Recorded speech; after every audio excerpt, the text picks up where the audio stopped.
তো এবারের টপিক বলেছে the algebraic sum of the resolved parts of any two forces acting at a point having any direction is equal to the resolved part of the resultant in the same direction.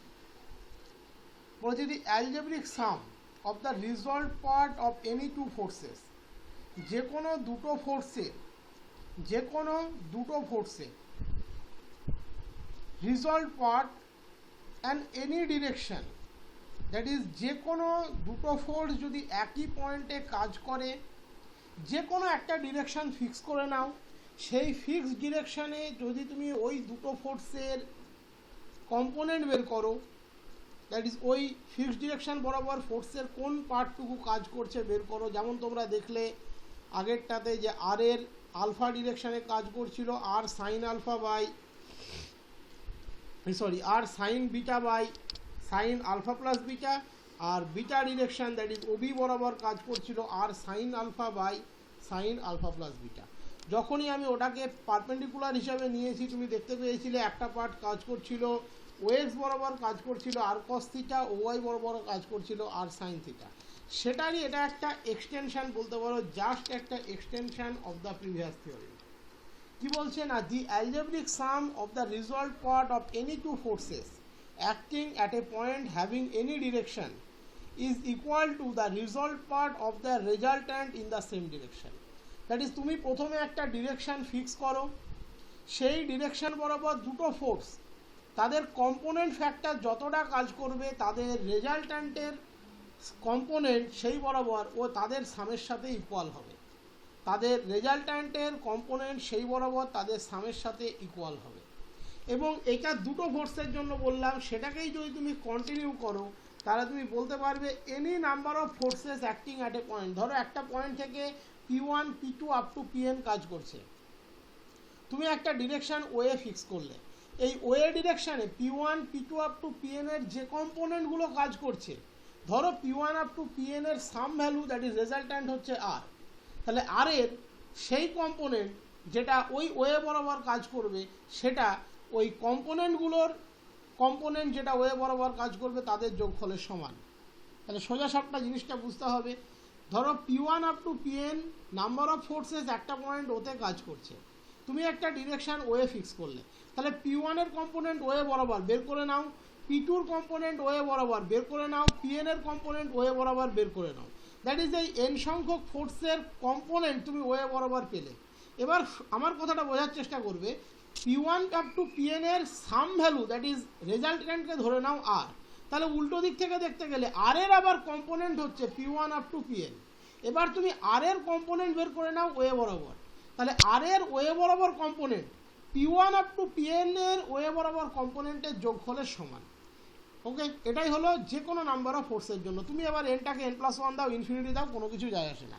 উপরে আমরা দুটো ফোর্সের জন্য বললাম যে algebraic sum of the resolved part of any two forces acting at a point having any direction is equal to the resolved part of the resultant in the same direction.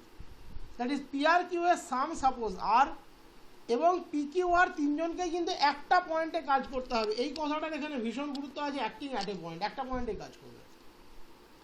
তাহলে PN এবং Q এর suppose way বরাবর component কত হচ্ছে বের করলে তাদের যোগফল আর এর ওই ওয়ে বরাবর কম্পোনেন্টের সাথে সমান। একই রকমভাবে এটা n সংখ্যক কম্পোনেন্টের জন্য 2। আমি জানি এটা শুনতে তোমাদের একটু অস্বস্তি লেগেছে, এটা শুনতে তোমরা বুঝতে পারোনি। অ্যাকচুয়ালি ফেস টু ফেস হলে আমি এটা করাতামই না, আমরা সোজাসুজি চলে যেতাম resultant of any number of coplanar forces acting at a point. আমি ডিরেক্টলি এই টপিকটাতে ঢুকতাম, আমি করাতামই না। এটা যেহেতু অনলাইন তাই আমি ওটা বললাম, ওটা বলতে গেলে মানে আমাদের বেশি বিরক্ত লাগে, বোঝাতে গেলে এটা কোনো ব্যাপার না। এখানে n সংখ্যক ফোর্সের আমরা কী বের করতে যাচ্ছি, রেজাল্ট্যান্ট বের করতে যাচ্ছি একটা পয়েন্টে। দ্যাট ইজ একটা পয়েন্টে সাপোজ যে কোনো নাম্বার অফ ফোর্স কাজ করছে, আমি এটা n দিয়ে করিয়ে দেবো বা ডট ডট দিয়ে চালিয়ে দেবো। আমি প্রথমে ধরে নিচ্ছি বেশ কিছু ফোর্স একটা পয়েন্ট ওতে কাজ করছে।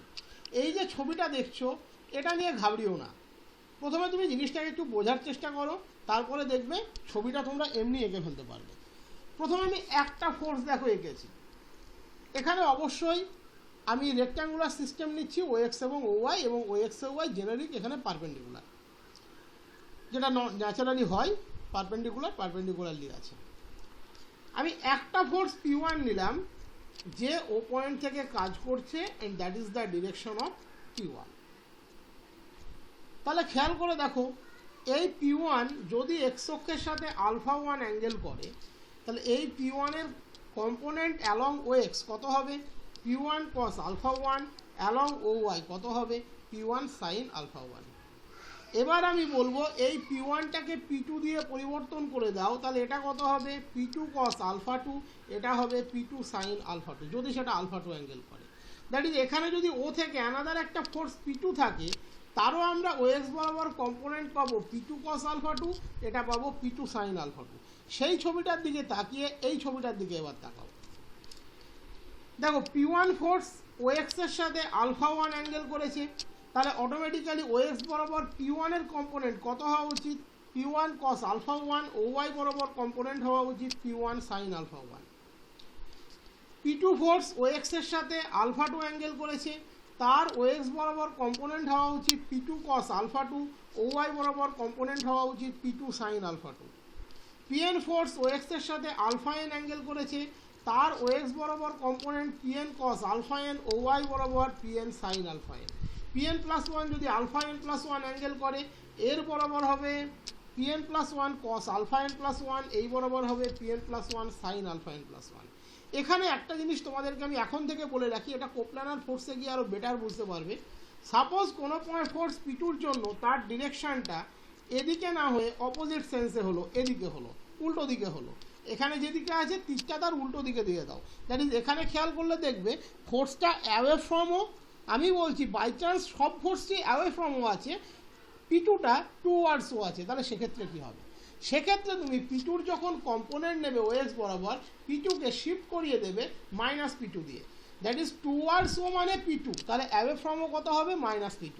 দ্যাট ইজ এখানে ডিরেকশন এটাই দেবে, শুধু P2র জায়গাতে -P2 বসিয়ে দেবে। তাহলে সেক্ষেত্রে এই কম্পোনেন্টটা হয়ে যাবে -P2 cos α2, এই কম্পোনেন্টটা হয়ে যাবে -P2 sin α2। একদম একটা সুন্দর জিনিস বুঝিয়ে দিলাম, ভালো করে মাথায় নেবে। এখানে যতগুলো ফোর্স আমরা নিয়েছি তাদেরকে সেম ডিরেকশানে নিয়েছি, ডিরেকশানটা কি? অ্যাওয়ে ফ্রমও। আমি বলছি সবাই অ্যাওয়ে ফ্রমও, বাই চান্স P2টা টুয়ার্ডসও, তাহলে অ্যাওয়ে ফ্রমও করতে গেলে P2কে -P2 দিয়ে রিপ্লেস করলে ডিরেকশান বদলে যাবে, সেই অনুযায়ী তখন তুমি কম্পোনেন্ট নেবে।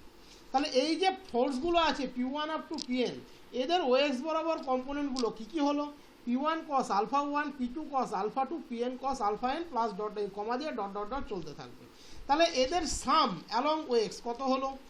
P1 cos α1 plus P2 cos α2 plus P3 cos α3 plus dot dot dot PN cos αn plus dot dot dot চলতে থাকবে up to number of force. এই ফোর্সগুলোর OY বরাবর কম্পোনেন্ট কত হলো? P1 sin α1, P2 sin α2 up to PN sin αn dot dot dot চলতে থাকবে। Sum of কত হলো? P1 sin α1 plus P2 sin α2 plus dot dot dot চলতে থাকবে। ওকে, এটা হলো গিভেন যে ফোর্সগুলো দেওয়া আছে তাদের কম্পোনেন্টের সাম কোন বরাবর? OX এবং OY বরাবর। এর মধ্যে বাই চান্স যদি কোনোটা টুয়ার্ডসও হয়, তাহলে ধরো P2টা টুয়ার্ডসও, তাহলে সামটা কত হবে? P1 cos α1 minus P2 cos α2 plus P3 cos α3, যেগুলো টুয়ার্ড হবে তাদের জন্য সাইনটা জাস্ট বদলে যাবে। ওকে, আমি কম্পোনেন্টটাকে এখানে সুন্দরভাবে দেখানোর চেষ্টা করেছি একটা চার্ট দিয়ে। P1 এর component along OX P1 cos α1 along OY P1 sin α1, P2 component along OX P2 cos α2 along OY P2 sin α2, PN এর component along OX PN cos αn along OY PN sin αn dot dot dot চলতে থাকছে। এবার তুমি ধরে নাও এই P1 up to PN এর resultant হচ্ছে R, তাহলে এই থিওরি তোমাকে কি বলছে? এই থিওরি কি বলছে? আর এর কম্পোনেন্ট OX OY বরাবর যা হবে সেটা P1 আপ টু PN এর কম্পোনেন্টের সাথে সমান হবে along the direction OX, and R এর কম্পোনেন্ট অ্যালং OY যা হবে সেটা P1 আপ টু PN এর কম্পোনেন্ট অ্যালং OY এর সাথে সমান হবে, তাদের সাম ভ্যালুর সাথে সমান হবে। ওই জন্যই বললাম যে এটা আমাদের পড়ানো লাগে না, ওই থিওরির মধ্যে ওটা এমনিতেই তোমরা ফিল করতে পারো, যে জন্য এটা হাতে লিখে পড়ার কোনো প্রয়োজন হয় না, ওটা যে কেউ ফিল করতে পারে।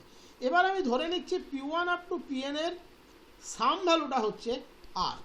এবার আমি আর এর ছবিটা শুধু এঁকেছি। তাহলে সাপোজ এই P1 আপ টু PN তাদের সাম ভ্যালু দ্যাট ইজ রেজাল্ট্যান্ট হচ্ছে R। P1 up to Pn এর সাম ভ্যালু মানে কিন্তু P1 আপ টু Pn এর রেজাল্ট্যান্ট, সেটা হচ্ছে আর।